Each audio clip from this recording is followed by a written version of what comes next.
अस्सलामुअलैकुम। जाली मेल में आपका खैर मकदम है। जैसा कि आप जानते हैं, चिनार बुक फेस्टिवल जो कि डल के किनारे पे हो रहा है, नेशनल बुक ट्रस्ट और एनसीपीएल की वसादत से आज इसका तीसरा दिन है। ये कश्मीर की तारीख का पहला और सबसे बड़ा बुक फेस्टिवल है जहाँ पे लोग, खासकर बच्चे और यूथ, एंथुसियास्टिकली पार्टिसिपेट किए गए हैं। यहाँ पे जो देश की महिलाएं हैं उनका इमिनेंट रोल भी दिखाया गया है, जैसे सुचिता कृपलानी हो, हंस जीवराज मीना हो, दक्षया वेलदिया हो, या मालती चौधरी जी हो, या राजकुमार अमित कौर जी हो, या और भी महिलाएं जो है उनका, बेगम एजाज रसूल का भी यहाँ पे जिक्र किया गया है, रेणुका रॉय का भी यहाँ पे जिक्र किया गया है, विजय लक्ष्मी पंडित का भी जिक्र किया है, जिन वुमेन्स ने इंडिया की कॉन्स्टिट्यूशनल लेगेसी में, इंडिया की कॉन्स्टिट्यूशनल तवारीख में, इंडिया की वुमेन राइट्स में, ह्यूमन राइट्स में कलीदी रोल अदा किया हिस्ट्री में, उनको यहाँ पे हाईलाइट किया गया है।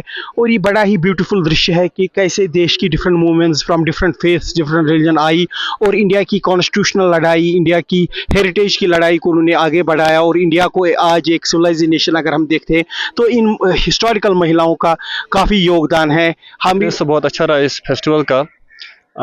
एक ऐसा दौर जहाँ पे किताबों को हम बहुत ज़्यादा कम देखते हैं, लोगों के यहाँ किताबें बहुत कम है। अब इंटरनेट का ज़माना है तो ज़्यादातर हम चीज़ों को सॉफ्टवेयर चीज़ों से ही देखते हैं, लेकिन आज इस तरह का माहौल देखने को मिला। ये जो बुक्स मतलब बहुत ज़्यादा रेयर हो गई थी चीज़ें, तो वो सारी चीज़ें फिर से देखने को मिली। तो मेरे हिसाब से बहुत ही अच्छा इनिशिएटिव है ये जो रखा है ये बुक फेस्टिवल। तो ऐसे होने चाहिए ऐसे फेस्टिवल, सो दैट कि लोगों का जो कनेक्शन है बुक से वो वैसा ही बरकरार रहे। बिकॉज वो कहते हैं कि a book is better than two teachers, तो बहुत अच्छी बात है। साथ ब्रिजेश कुमार झा जी है जो कि वरिष्ठ पत्रकार है और कला में भी रुचि रखते हैं। इंदिरा गांधी कला केंद्र की जब प्रोग्राम है उसमें भी रुचि रखते हैं, कला के भी रिलेटेड पर्सनालिटी है और देश के वरिष्ठ पत्रकार है। उन्होंने भी इसमें अहम रोल अदा किया है श्रीनगर डिस्ट्रिक्ट एडमिनिस्ट्रेशन के साथ कि इन महिलाओं का, जो देश की प्रोमिनेंट महिलाएं हैं, उनकी कॉन्स्टिट्यूशनल लेगेसी को हाईलाइट किया जाए, या उनकी जो देश को बनाने में उनकी कंट्रीब्यूशन है उसको भी हाईलाइट किया जाए। तो सर आप बताइए, इन महिलाओं के रोल को ये हाईलाइट करना है, इस बारे में मूल विचार कहाँ से आया? नहीं, आज जब संविधान, कॉन्स्टिट्यूशन और महिला दोनों डिस्कोर्स में है तो ये पे हमें एक दिलचस्पी का विषय था कि संविधान में महिलाओं का क्या योगदान है। इस बार इस चीज़ों को लगभग भुला दिया गया। कम ही लोग जानते हैं कि संविधान सभा में महिलाएं भी थी। उन महिलाओं को हमने आइडेंटिफाई किया, कौन महिलाएं थी, कौन कौन थी, उन्होंने संविधान सभा में क्या अपनी बातें रखी और उन बातों को किस तरह फिर संविधान में शामिल किया गया, और आज वो किस तरह हमारे लिए, हमारी सोसाइटी के लिए, उसकी वेलफेयर के लिए कितना ज़रूरी एस्पेक्ट था।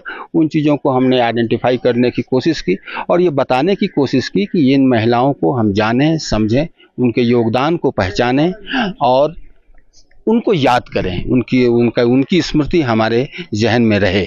इस सोच के साथ हमने इस एग्जीबिशन को लगाने की कोशिश की। डिस्ट्रिक्ट एडमिनिस्ट्रेशन श्रीनगर ने इसमें हमारा काफ़ी सहयोग किया और मैं उनका आभारी हूँ। एनबीटी का आभारी हूँ जिन्होंने एक जगह दी कि आप इस एग्जीबिशन को एग्जीक्यूट कीजिए। कितना लोगों को जानने की ज़रूरत है इन महिलाओं के रोल को? मैं समझता हूँ कि पूरे देश को जानने की ज़रूरत है। आज एक तो संविधान के बारे में अवेयरनेस ही काफ़ी कम है, ऊपर से महिलाओं ने भी संविधान में भूमिकाएं अदा की। ये 1% भी लोग अगर जानते होंगे तो मैं अनुमानता बहुत अचीवमेंट ही है। इसीलिए मैं समझता हूँ इसको पाठ्यक्रम में, कोर्सेस में भी इसको लगाना चाहिए कि किन महिलाओं ने संविधान में अपनी भूमिका किस किस रूप में अदा की। इसको कोर्स में भी लाना चाहिए। धन्यवाद।